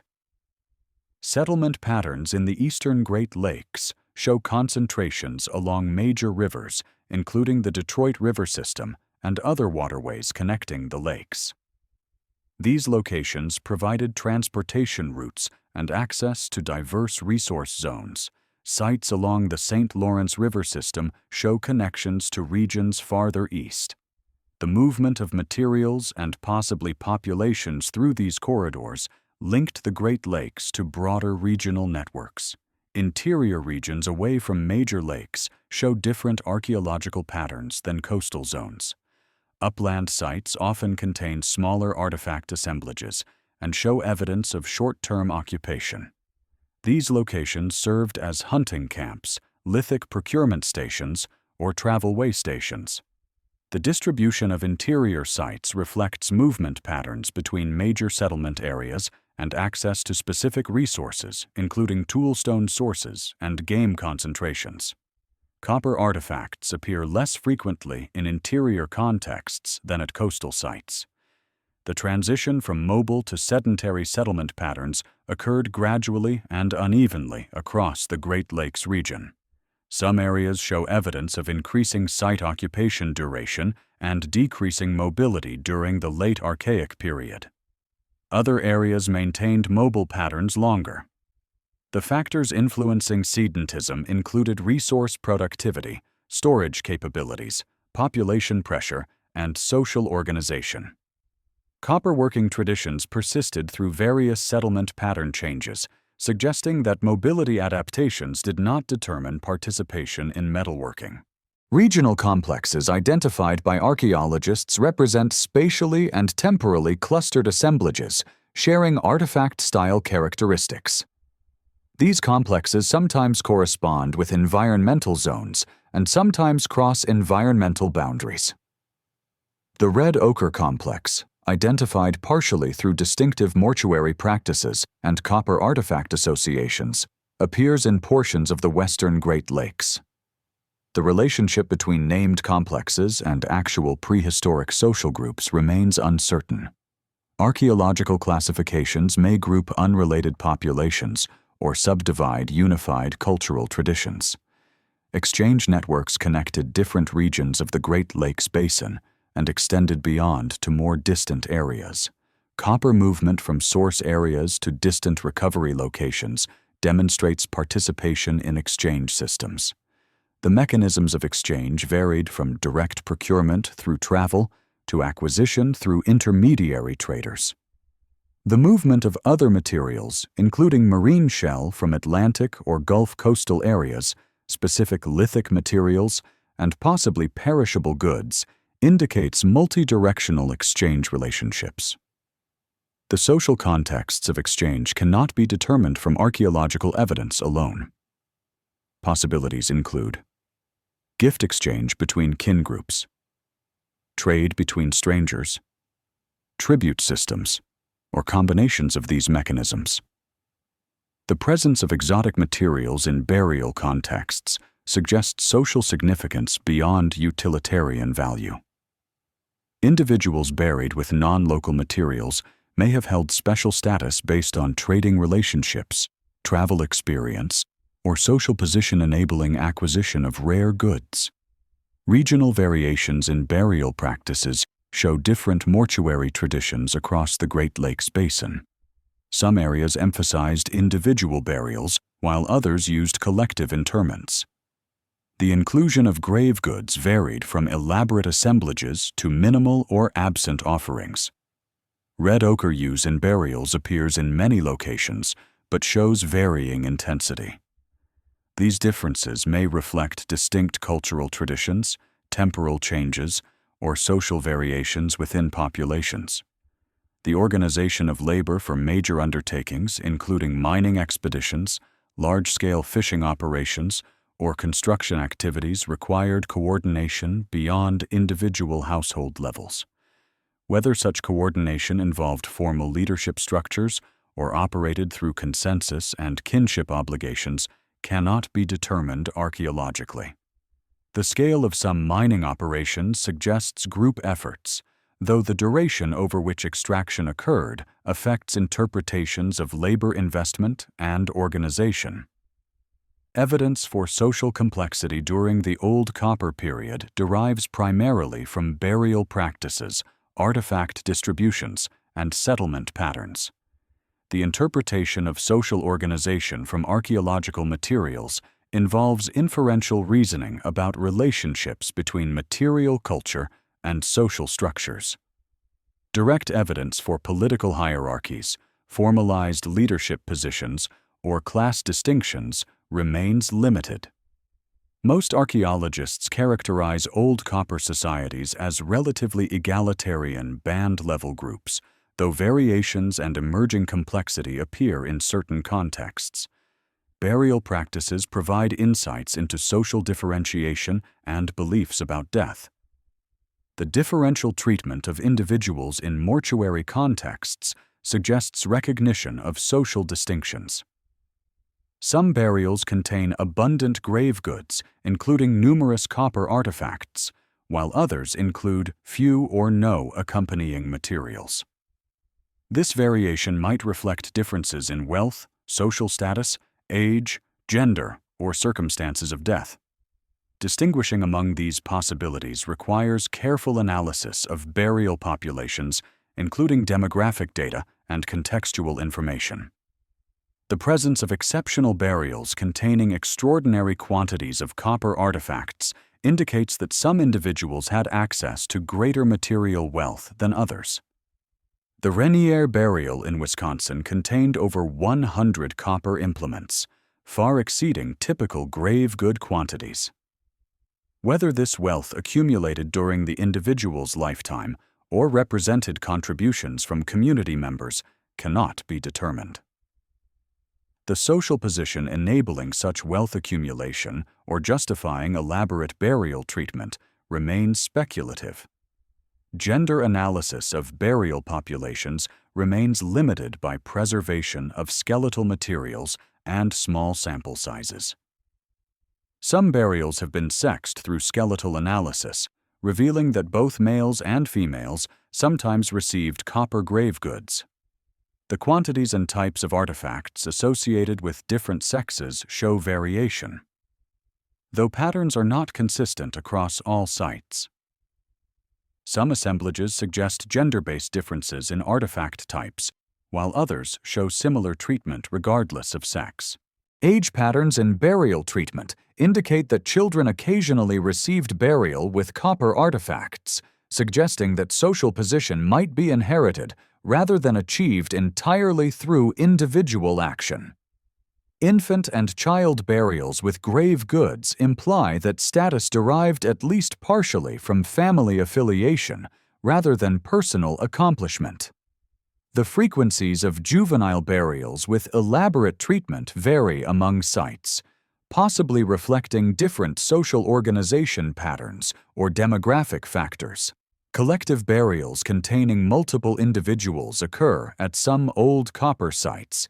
These interments might represent simultaneous deaths from disease, accidents, or violence, or sequential burials in designated cemetery areas. The relationships among individuals in collective burials cannot usually be determined, though kinship connections seem probable in many cases. The association of collective burials with specific locations suggests territorial markers or sacred places with continued significance over time. Cemetery sites showing repeated use over extended periods indicate attachment to specific locations and possibly territorial claims. The Oconto site contained multiple burials deposited over a span of time, suggesting that populations returned to this location for mortuary purposes. This pattern implies social memory of burial locations and possibly ownership concepts regarding ceremonial spaces. The effort invested in transporting deceased individuals to traditional burial grounds indicates the importance of mortuary practices in social organization. Red ochre use in burials appears widespread across the old copper area and beyond. The application of ochre to human remains or inclusion of ochre in burial fill occurs frequently. This practice may have held symbolic significance related to death beliefs, though specific meanings cannot be determined from archaeological evidence. The effort required to procure, process, and transport ochre to burial locations indicates deliberate choice rather than casual inclusion. Evidence for interpersonal violence appears in some archaic period skeletal populations, though frequencies vary regionally. Projectile points embedded in bone, cranial trauma, and other skeletal injuries indicate violent encounters. The contexts of violence cannot be determined from skeletal evidence alone. Possibilities include warfare between groups, interpersonal conflicts within communities, accidents during hunting, or execution of individuals for social violations. The overall frequency of violence indicators remains relatively low compared to some later time periods. Defensive settlement locations or fortifications do not appear in Old Copper period contexts. Sites occupy locations selected for resource access rather than defensive advantage. This pattern suggests that large-scale organized warfare did not dominate social relations. Interpersonal violence may have occurred without requiring defensive architecture or specialized military organization. The mobile settlement patterns characteristic of archaic populations may have reduced potential for sustained conflicts over territories. Trade relationships created social connections between distant groups and may have influenced social organization. Individuals or families controlling access to copper sources potentially gained social advantages through distribution of this valued material. Similarly, groups controlling transportation routes or possessing specialized manufacturing knowledge might have occupied enhanced social positions. Archaeological evidence cannot definitively demonstrate such relationships, though the distribution patterns of copper and other materials suggest complex exchange networks. Currency systems or standardized exchange media do not appear clearly in old copper contexts. Unlike later periods when marine shell beads functioned as wealth items or currency, old copper assemblages lack obvious standardized valuable objects produced specifically for exchange. Copper artifacts themselves may have served exchange functions, though their variable forms and sizes argue against standardization. The mechanisms regulating exchange values and equivalencies remain unknown. Leadership structures in band-level societies typically involve informal authority based on personal qualities including hunting skill, ritual knowledge, conflict resolution ability, or persuasive speaking. Archaeological evidence rarely preserves indications of such leadership. Exceptional burials might mark individuals who held leadership positions, though alternative explanations including wealthy families or ritual specialists cannot be excluded. The absence of clear status markers in most burials suggests that social differentiation remained minimal. Ritual specialists or shamans may have existed within old copper communities, performing ceremonies, healing, or mediating with supernatural forces. Ethnographic parallels from other hunter-gatherer societies document such roles. Archaeological evidence for ritual specialization might include distinctive artifacts, unusual burial treatments, or evidence for specialized knowledge. The identification of shamanic burials remains speculative without clear diagnostic criteria. Some archaeologists interpret certain artifact combinations or burial contexts as indicating ritual roles, though alternative interpretations exist. The organization of mining expeditions and manufacturing activities required coordination and knowledge transmission. The techniques for locating copper deposits, extracting material, and manufacturing finished implements required learning and practice. Knowledge transmission occurred through apprenticeship and demonstration within family or community contexts. Whether specialists devoted primarily to copper working existed, or whether most adults possessed basic metalworking skills, cannot be determined from available evidence. The concentration of copper artifacts in certain burial contexts relative to others suggests that metalworking knowledge or access to copper sources may have been restricted or unevenly distributed. If copper working required specialized knowledge transmitted selectively, practitioners might have occupied distinctive social positions. Alternatively, copper might have been available to anyone willing to undertake procurement journeys, with differential burial treatment reflecting individual choices or family traditions rather than social hierarchies. Social mechanisms for resolving conflicts, allocating resources, and making collective decisions remain archaeologically invisible. Band-level societies typically employ consensus-based decision-making and informal mediation rather than authoritative leadership. The absence of evidence for hierarchical organization in old copper contexts suggests similar patterns.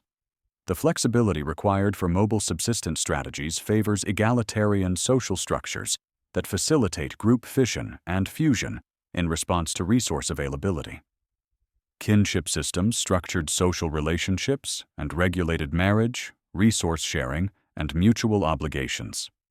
Archaeological evidence provides no direct information about kinship organization, though ethnographic parallels suggest that extended family groups formed basic social and economic units. The recognition of kinship connections between communities may have facilitated exchange relationships and travel through neighboring territories. Marriage exchanges created alliance networks connecting different bands or regional populations. The late Archaic period, spanning approximately 5,000 to 3,000 years ago, witnessed continuity in many old copper traditions alongside gradual changes in settlement patterns, subsistence practices, and material culture. Population levels during this period remain difficult to estimate from archaeological evidence, though site frequencies suggest stable or growing populations in many areas. The distribution of sites expanded into previously underutilized locations, while established settlement zones continued occupation. The environmental conditions following hypsothermal warming stabilized into patterns resembling modern climate regimes. Subsistence intensification characterizes late Archaic adaptations in many regions. Archaeological evidence indicates increased emphasis on aquatic resources, including intensive fishing and shellfish collection in suitable locations. The development of more specialized fishing technologies, including elaborate composite hooks, nets, and weirs, appears during this period. Plant processing intensified as indicated by increased frequencies of grinding implements and evidence for storage facilities. These changes suggest populations extracted greater productivity from available resources rather than expanding territories or maintaining lower population densities. The construction of substantial fish weirs in certain river systems represents major labor investments requiring coordinated group efforts. These structures consisted of wooden stakes driven into river bottoms with woven brush or netting, creating barriers or channels, directing fish movement. Weirs functioned most effectively during spawning runs, when fish moved predictably through rivers. The locations of weirs were selected based on river morphology, fish behavior, and accessibility. The preservation of weir remains occurs only in anaerobic conditions, limiting archaeological visibility of these important technologies. Storage technologies became more elaborate during the late Archaic, as indicated by larger and more numerous storage pits at archaeological sites. The excavation of underground pits lined with bark or grass created chambers for preserving dried fish, nuts, seeds, and other foods. Proper storage extended resource availability through seasons when procurement was difficult or impossible. The effort invested in storage facilities suggests longer site occupations and reduced mobility compared to earlier Archaic periods. Storage enabled populations to remain in productive locations rather than moving constantly in pursuit of seasonally available resources. Settlement patterns during the late Archaic show trends toward longer site occupations and evidence for seasonal reoccupation of favored locations. Base camps occupied for multiple months or returning occupations over many years contain deeper deposits and more diverse artifact assemblages than earlier transient camps. The investment in substantial structures, including large houses or storage facilities, appears at some sites, indicating commitment to specific locations. Regional variation remains pronounced, with some areas maintaining mobile patterns while others developed more sedentary adaptations. Population aggregation during certain seasons created temporary concentrations at locations with abundant resources. Fishing stations during spawning runs, nut processing camps during fall harvests, and stone quarry locations show evidence of multiple family groups gathering for joint activities.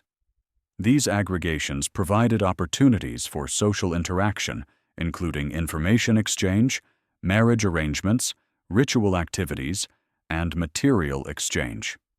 The archaeological visibility of aggregation sites varies depending on duration and intensity of occupation. Copper working during the late Archaic continued, but shows evidence of declining intensity in many areas.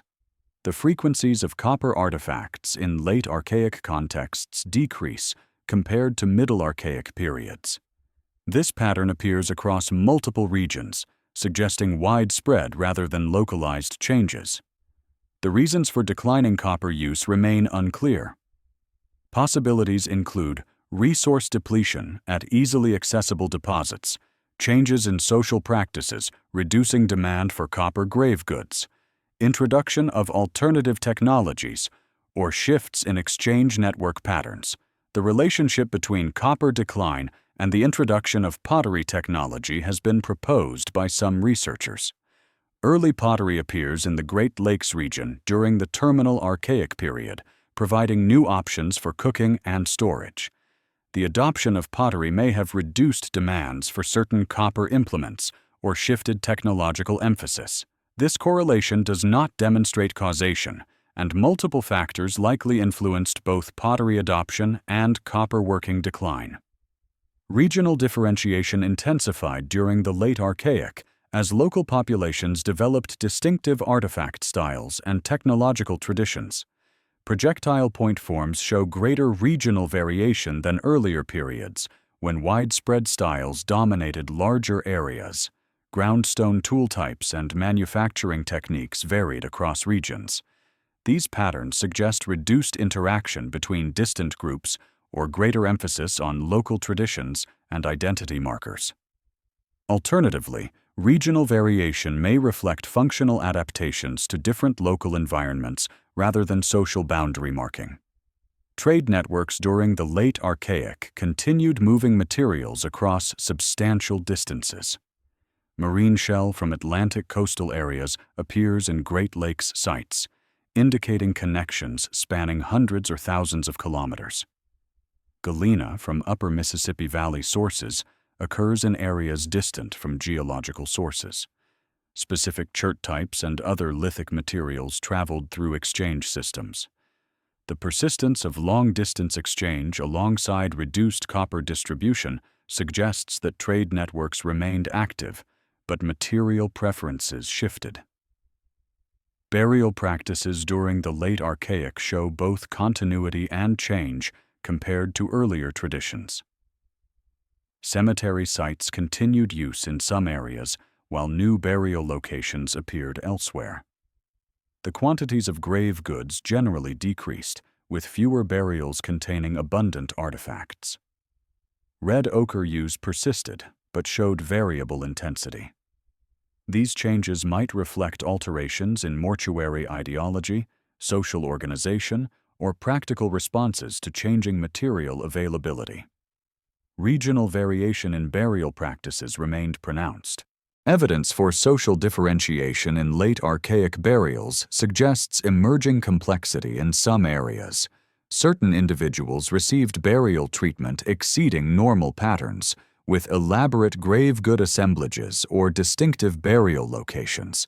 The concentration of exotic materials with specific individuals indicates differential access to trade networks or special social positions. Whether this variation marks true hierarchical organization or remains within egalitarian frameworks cannot be determined definitively from burial evidence alone. The appearance of large earthen mounds in peripheral areas of the Great Lakes region during the Late Archaic marks significant organizational developments. The construction of burial mounds and other earthworks required coordinated labor beyond individual households. These monuments served mortuary functions and possibly territorial markers or ceremonial centers. The investment in monument construction suggests populations maintained attachments to specific locations and possessed organizational capabilities for directing communal labor. Population movements during the Late Archaic may have contributed to cultural changes across the region.